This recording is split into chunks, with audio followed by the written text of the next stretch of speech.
koutou tōku kainga, te koutou te marae, te koutou ahau. Ko Haehaetu Barrett kukuingoa, ko e te whakakahaere o tēnei roku Lifewise Trust ki Aotearoa. Ngā mihi nui te mana whenua Ngāti Whātua. Ngā mihi nui ki a koutou. Toi tū te tiriti o Waitangi.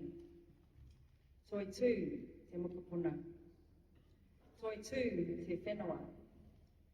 Toi tū te reo. Toi tū te mana motuhake. Toi tū te reno, tino rangatiratanga. As we stand and gather and watch over the last recent 2 weeks, and for us in Taurua, as we mourn the passing of the last man standing, Korobong Galleys, and we acknowledge the 28th Māori Battalion. We think of Toi Tū Te Tiriti o Waitangi, and we consider the sacrifice that was taken by the 28th Māori Battalion. And we consider the sacrifice of whānau that didn't have whānau come home.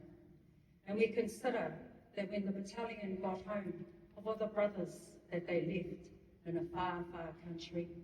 And then we consider what happened to our 28th Māori Battalion when they arrived back and the promises of getting a home and land were broken. We consider the impacts that that has had on our communities, and they ask, why are we like this as Māori? When we look at the community setting of understanding the principles of Te Riti o Waitangi, and the understanding that every contract that an agent holds, you have to be responsive to Māori communities. You have to work within the realm of iwi partnerships, of the iwi that are in that rohe.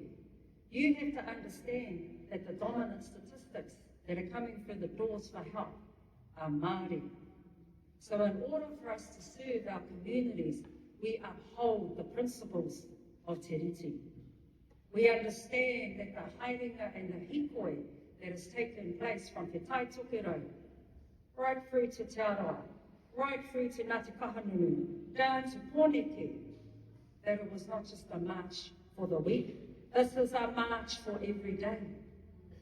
This is a march for every day, for each and every one of the whānau that we serve, for non-Māori whānau and partners that joined us, at the international level of Indigenous leadership that is joining us through the social media realms, for the hikoi that is happening not even on our whenua to represent us as Māori, for the understanding that the injustice that is taking place requires an international response of Indigenous inequity.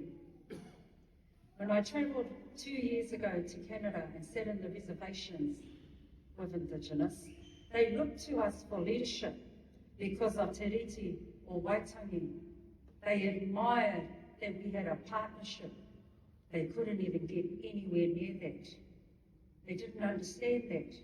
When I spent time early this year in the Northern Territory, seeing the most horrific situation and circumstance across the ditch for our Aboriginal Indigenous whānau, I know that their hikoi today is a representation of that admiration of what we hold as Te Riti o Waitangi. So when bills like this approach to try and divide, we saw today over 30,000, and that was just in the tangible of the tangata.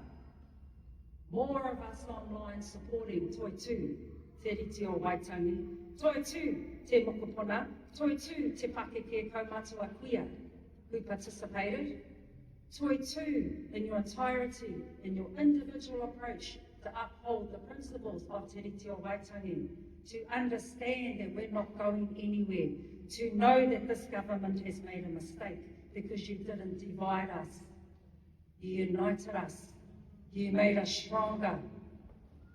You gave our whānau and our communities that hope that Māori will stand strong whatever it takes for us to do to be able to serve, to stand in wharekarakia like this with home ground right next door, to the communities that we serve, to understand that our movement is happening and we're not moving, they certainly are, because we're not going anywhere.